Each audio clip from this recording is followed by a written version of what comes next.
Hello नमस्कार दोस्तों, आज हम पढ़ने वाले हैं क्लास 10th का अर्थमेटिक प्रोग्रेशन, जिसे आप कहते हैं शॉर्ट में एपी या हिंदी में कहते हैं समांतर श्रेणी। चलिए इससे पहले हम डिटेल में पढ़ते हैं, उसके बाद हम इस पर कुछ क्वेश्चन करेंगे। इसलिए आपसे रिक्वेस्ट है कि आप इस वीडियो में अंत तक जरूर बने रहें।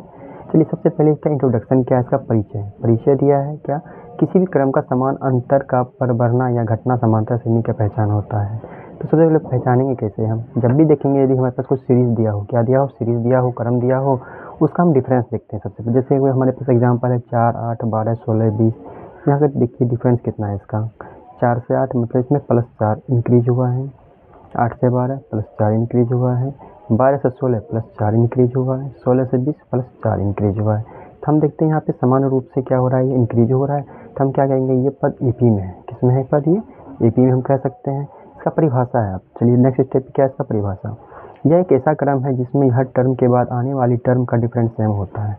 ये कैसा टर्म है, मतलब ये कैसा टर्म होता है जिसमें जो हर आने वाली टर्म के बाद का डिफरेंस क्या होता है, सेम होता है। जैसे कि एग्जांपल हम ऊपर में देख चुके हैं कि भाई यहाँ +4 +4 +4, ये क्या है, इसका डिफरेंस ही है ना फिर। ओके, इस सेम डिफरेंस को हम कॉमन डिफरेंस कहते हैं। क्या कहते हैं इसे हम, कॉमन डिफरेंस कहते हैं। और हिंदी में क्या कहते हैं, हम हिंदी में कहते हैं सार्व अंतर। क्या कहते हैं इसको हम, सार्व अंतर कहा जाता है हिंदी में। ठीक है, चलिए नेक्स्ट देखिए सामान्य रूप क्या होता है। कि भाई हमको जो क्वेश्चन मिलता है फॉर्मूला किस रूप में मिलता है हमें, या एपी का फॉर्म किस रूप में मिलता है। ये मिलेगा आपको A plus D, A plus 2d, A plus 3d। For example के लिए जैसे देख लीजिए, हम एक का मान 4 ले लेते हैं, तो डी कितना है, 4 है।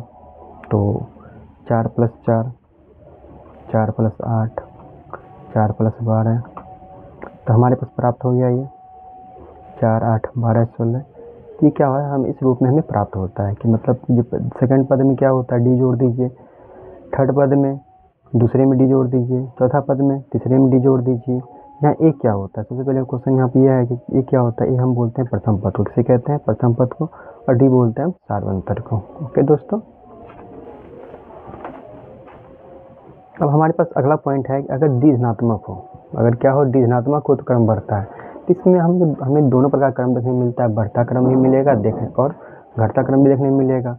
तो बढ़ते क्रम हमको अब देखने मिलेगा जब डी का मान क्या हो, धनात्मक हो। क्या हो, धनात्मक हो, तो उसमें क्या होगा, इंक्रीज होगा। और यदि डी का मान ऋणात्मक हो जाए, क्या हो जाए, डी का मान ऋणात्मक हो जाए तो क्रम घटता है। ठीक है, फॉर एग्जाम्पल यदि लेना चाहें तो आप एग्जाम्पल ले सकते हैं, जैसे 4 के बाद 6, 8, 10, 12। हर किसी में देख रहे हैं इसमें +2 हो रहा है। क्या हो रहा है, +2 हो रहा है। इसको हम ऐसे भी लिख सकते हैं 12, 10, 8, 6, 4। यहाँ पर क्या हो रहा है, -2 हो रहा है। क्या हो रहा है, -2 हो रहा है। तो यहाँ पर हमारा डी का मान क्या था, +2 था, मतलब ये धनात्मक था, दो धनात्मक में था। तो क्या हुआ, हमारा ये इंक्रीज हुआ देखता हुआ मिला, ये क्या हमें डिक्रीज होता देखता हुआ मिला। ठीक है, चलिए नेक्स्ट चलते हैं फार्मूला। क्या होता है फार्मूला, इसका फार्मूला होता है an = a + n - 1 × d। ये फार्मूला आपको याद रखना है, जो कि संपूर्ण चैप्टर में आपकी सहायता करेगा किसी भी क्वेश्चन को सॉल्व करने के लिए। ओके दोस्तों, जहाँ an का अर्थ क्या होता है, an का मतलब होता है nवां पद। क्या होता है, nवां पद। जैसे कि देख लीजिए कि 10वां पद ज्ञात करना है, क्या निकालना है हमको, 10वां पद ज्ञात करना है। तो यहाँ पे n का मान क्या हो जाएगा, 10। इसको निकालेंगे, 10 का मान निकालेंगे। इस पर हम क्वेश्चन करेंगे जस्ट आगे ही अभी तुरंत। उसके बाद ए मतलब हो गया प्रथम पद, जो हम पहले भी बता चुके हैं। एन मतलब होता है नंबर, क्या होता है, नंबर होता है।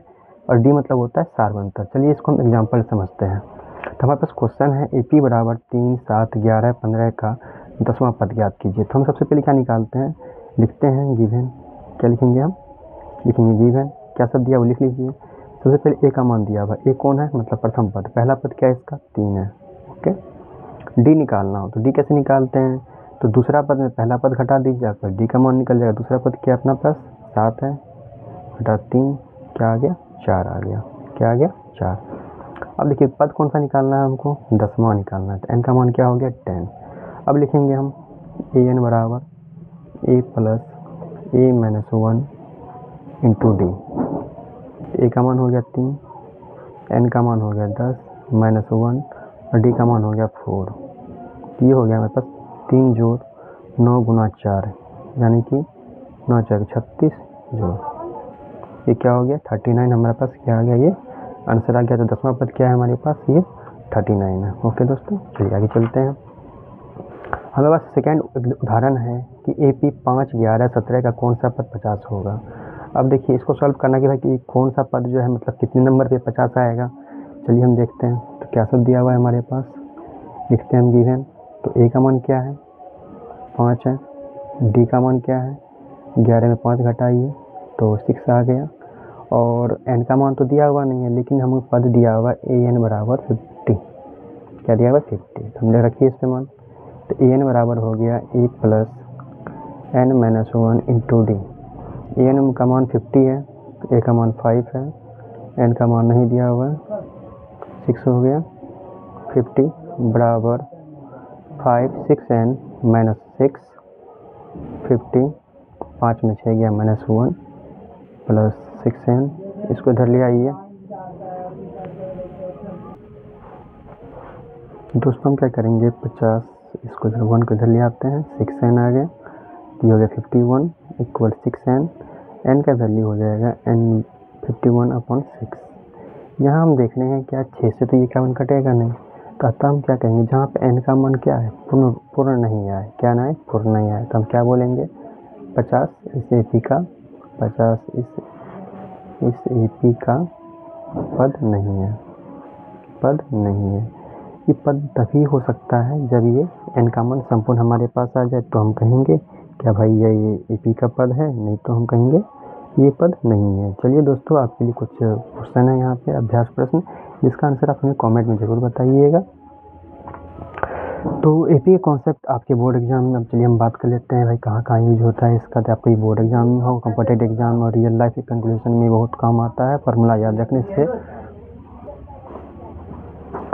तो हाँ, तो दोस्तों इस फार्मूला को आपको याद रखना है। इससे हम नेक्स्ट चैप्टर में मिलते हैं इसके AP के वर्ड प्रॉब्लम को लेकर। ठीक है, तब तक इसको रिवाइज कीजिएगा। थैंक यू दोस्तों।